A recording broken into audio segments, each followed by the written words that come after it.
السلام علیکم ورحمۃ اللہ وبرکاتہ۔ اور نئی ویڈیو کے ساتھ میٹرک پاس کرنے کے بعد یعنی کہ اسکول سے فارغ ہونے کے بعد ہم اتنے خوش تھے کہ جیسے ہم دو جہانگیروں میں دولت میسر آ گئی، اس لیے کہ ہم سوچ رہے کہ 10 سال کی قید با مشقت سے جیسے ہم رہا ہوئے ہم، اور میٹرک پاس کرنے کے بعد ہمارے ذہن میں فیوچر کے نئے پلان، نئے خواب ہم نے دیکھنا شروع کر دیے۔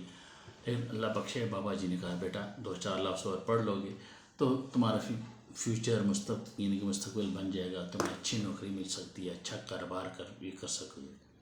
ہم نے کہا ٹھیک ہے۔ ہم نے یوں ان کی ایڈوائس پر عمل کرنا شروع کر دیا اور گاؤں سے ہم نے شہر کا رخ کیا کالج میں داخلہ لینے کے لیے۔ کالج میں داخلہ بھی ہو گیا، لیکن صاحب وہاں 2 چیزیں تھیں۔ پہلی بہت جو ہمیں دوست ملے وہ انتہائی مخلص، اور 2 قسم کے ہمیں دوست ملے۔ پہلے انتہائی محبت خلوص والے مخلص دوست، وہ آج تک جن میں ایک بابو FA صاحب بھی ہیں، جن سے آج تک ہماری مخلصانہ دوستی اور بہت ہی مددانہ دوستی اب تک جاری ہے۔ دوسری قسم کے وہ تھے جو ہمارے فلمی ہمدردی رکھنے والے دوست تھے، ان کا بھی ہم بہت تہ دل سے ممنون شکریہ ادا کرتے ہیں۔ تو وہ یوں کہ عجیب کالج اس لحاظ سے ہمیں یہاں جی ملا کہ کالج کا ایک گیٹ سیدھا سلمے کی طرف کھلتا تھا۔ عجیب بات ہے بھائی، دانشور بڑے لوگ کہتے ہیں کہ ان راستوں میں چلنے کا کوئی فائدہ نہیں ہے جن کی کوئی منزل نہ ہو، لیکن ہم سمجھتے تھے کہ شاید یہی ہماری منزل ہے۔ انگلش کے پیریڈ کے دوران وہاں پہ اسپیشل شو ہوا کرتا تھا، تو یوں ہم کرتے کرتے اس یعنی کہ کی طرف مائل ہو گئے، سلمے گھر کی طرف۔ اس وقت جو ہے تفریح کا سب سے بڑا سامان جو ہے سنیما گھر ہی ہوا کرتا تھا۔ یوں ہم جو ہے پڑھائی سے ہمارا دل اکتاتا گیا اور فلم کی طرف رجحان بڑھتا گیا۔ رزلٹ آپ کے سامنے ہی ہے، پھر کیا آنا تھا۔ فرسٹ ایئر بڑی مشکل سے ہم نے کلیئر کیا۔ سیکنڈ میں جب داخل ہوئے تو پھر بھی یہ شوق ہمارے ساتھ جاری رہا۔ یوں اگر المختصر کہ ہم بے دل ہو کے ملازمت کے پیچھے بھاگنا شروع کر دیا۔ ہم نے گھر والوں نے بھی جانچ لیا کہ بچہ بس جا کر تو گیا، تو انہوں نے بھی یہ مناسب سمجھا یہی کہ اس کو مشغول کر دیا جائے، یعنی کہ کوئی شغل وغیرہ اس میں لگا دیا جائے تاکہ اس کی جو بہتری ہو۔ تو اللہ بخشے ہمارے والد ماجد صاحب بابا جی کہتے ہیں بیٹا پریشان نہ ہو، میں تم کو نمبردار صاحب کے پاس بھیجتا ہوں، وہ ان کے بڑے اثر رسوخ ہیں اور انشاءاللہ تمہارے لیے بہتر کوئی حل ملازمت کا بہتر سے بہتر حل نکال لیں گے۔ ہم نے کہا ٹھیک ہے جی، بڑی خوشی ہوئی۔ لیکن بابا جی نے کہا بیٹا جاتے ہوئے جو ہے نا لسی کا ساگ اور مکھن ساتھ لے جانا، وہ بڑے شوق رکھتے ہیں اس چیز کا۔ ہم نے کہا بڑی بات ہے جی، اچھی بات ہے۔ یوں ہم نے بابا جی کی ایڈوائس پر عمل کرتے ہوئے لسی کا ساگ لیا، مکھن لیا اور نمبردار صاحب کی ویلی کے چل دیے۔ انہوں نے بڑے شاندار طریقے سے استقبال کیا ساگ اور مکھن کا۔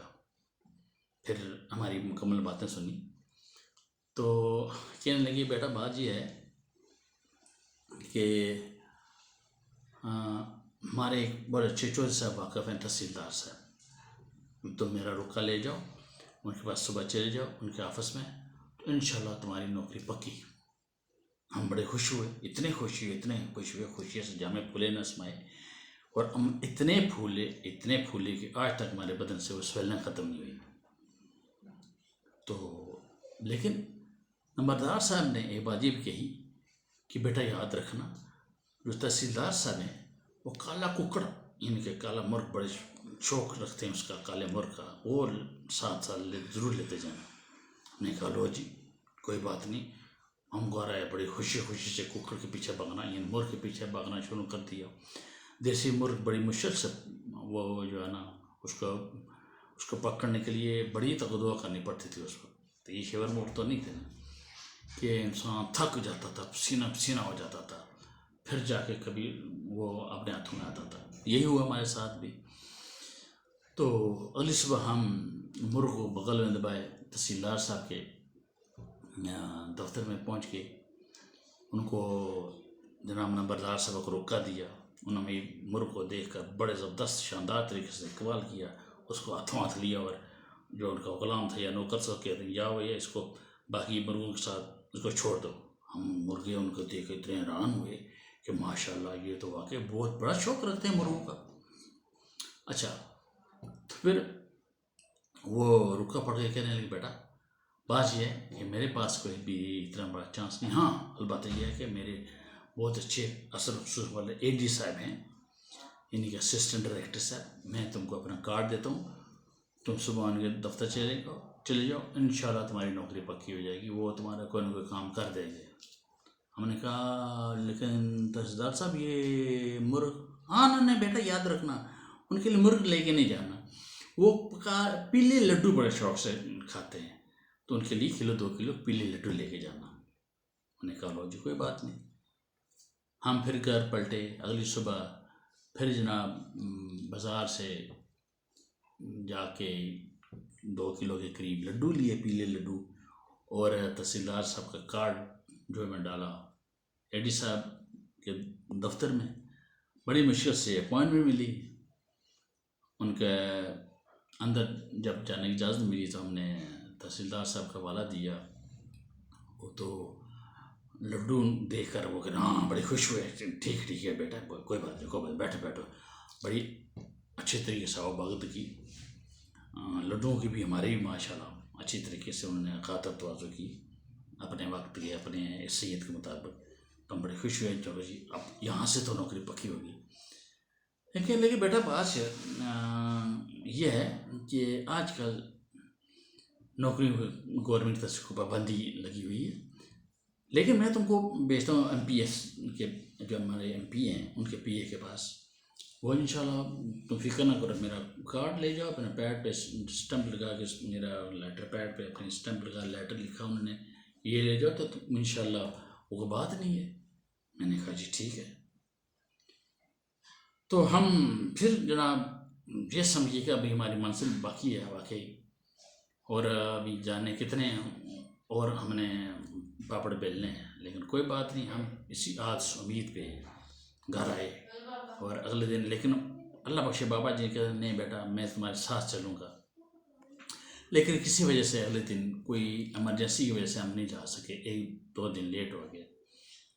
تو جب لیکن اتنی خوشی ہمیں تھی کہ بھائی ہمارا کام ذرا ایم پی اے نہ کرے گا تو اور کون کرے گا. اس نے کئی لوگوں کی ملازمتیں دلوائی ہیں، ہمارے بھی کام ہو جائے گا. پھر وہ پنجاب کے وزیر بلدیات بھی تھے اپنے وقت کے، تو ہم بڑے خوش ہوئے. اور اسی خوشی میں ہم نے نہ اس وقت ریڈیو، ہمارے پاس ریڈیو ہی ہوتا تھا، کوئی خبریں وغیرہ بھی نہیں سنی. چلے گئے صبح بابا جی کے ساتھ. ہم جب پہنچے ان کے بنگلے میں تو دیکھا بہت سے لوگ، کوئی آ رہے ہیں کوئی جا رہے ہیں، 2-4 آ رہے ہیں، کوئی 2-4 جا رہے ہیں. تو پتہ چلا کہ یہ اوپر والی اسٹوری میں جو ہے نا ادھر آپ کو جانا پڑے گا. تو بابا جی نے کہا بیٹا تم یہاں پہ سائڈ پہ ٹھہرو، میں جا کے پتہ کرتا ہوں، خود جاتا ہوں. ہم کھڑے ہو کے انتظار کرنے لگے، لوگوں کو تماشا دینے لگے کہ کیا سمجھ نہیں آ رہی کہ کیا آپس میں سرگوشیاں ہو رہی. لیکن کچھ عجیب سی باتیں محسوس ہوئی، کوئی کہ یا کچھ اور اب نارملٹی نظر آ رہی ہے، کیا اللہ کیا بات ہے، پتہ نہیں اللہ نہ کرے کوئی بیمار نہ ہو گئے ہیں، کیا چیز ہے. اسی طرح کے لوگ آ رہے ہیں، وہ جا رہے ہیں، بڑی گہمی وقت گزرنے کے ساتھ ساتھ گزردگی ہوتی جا رہی. کافی دیر کے بعد بابا جی وہاں سے نیچے اترے سیڑھیوں سے، تو بغل میں اخبار لیے ہوئے کہتے ہیں بیٹا آؤ، تم نے صبح ناشتہ نہیں کیا تھا ٹھیک طریقے سے، ریسٹورنٹ میں چلتے ہیں، میں بھی چائے پیتا ہوں تو وہاں پہ تھوڑا ناشتہ کر لو. تو میں نے کہا چلو ٹھیک ہے، بات کیا ہے؟ کہتے ہیں بات بتاتا ہوں آپ کو. بیٹھے وہاں پہ، انہوں نے وہ گول رس ہوتے تھے اپنے وقت ہی، جو کہ جتنی دیر ان کو چائے ڈبوئے رکھیں چائے تو ختم ہو جاتی تھی، لیکن وہ جو ہے نا میلٹ نہیں ہوتا تھا، بڑی مشکل سے ہوتا تھا. تو اور ہم پھر یہ ہوا ناشتہ کرنے لگے تو والد صاحب نے اخبار مجھے دے دی. ہم نے اخبار کھول کے دیکھی، 6 سرخی، اور پھر اسمبلی ٹور کی. میں نے کہا یہ کیا ہے بابا جی؟ کتنے بیٹا بات سنو. رات کو صدر پاکستان نے قومیوں نے صوبائی اسمبلی توڑ دی ہیں، یہ ان کا اپنا اختیار ہے، حکومت کا تختہ الٹ دیا گیا ہے. میں نے کہا پھر؟ کہتے ہیں پھر کیا، ہمارے ایم پی اے اور وزیر وہ گاؤں راتوں رات چلے گئے ہیں، وہاں پہ خواب خرگوش میں ہیں ابھی تک، وہ سوئے ہوئے ہیں. میں نے کہا پھر؟ بیٹا کہتے ہیں بیٹا یاد رکھو، اپنے پاؤں پہ کھڑا ہونے کے لیے خود ہمت پیدا کرو. کسی تحصیلدار، نمبردار، اے ڈی، ڈی ڈی وغیرہ، ایم پی ایم این اے کی طرف مت دیکھو. اگر ہمت ہے تو اپنی آپ میں کرج حوصلہ پیدا کرو، محنت کرو اپنے لیے، تبھی تم زندگی میں کامیاب ہوگے. جب تک دوسروں کی طرف دیکھتے رہو گے، دوسروں کی آس امید پہ جینے کی کوشش کرو گے، تو تمہارے لیے کچھ نہیں بنے گا اس وقت جب تک اپنے لیے خود ہمت اور کوشش نہ کرو. کیونکہ شیکسپیئر نے کہا تھا کہ آپ جانتے ہیں، اس سے پوچھا گیا کہ تم خوش رہتے ہو ہمیشہ؟ اس نے کہا ہاں. آپ جانتے ہیں میں ہمیشہ کیوں خوش رہتا ہوں؟ کیونکہ میں کسی سے اتنی توقعات نہیں رکھتا، کیونکہ توقعات ہمیشہ انسان کو دھوکہ دیتی ہیں. السلام علیکم.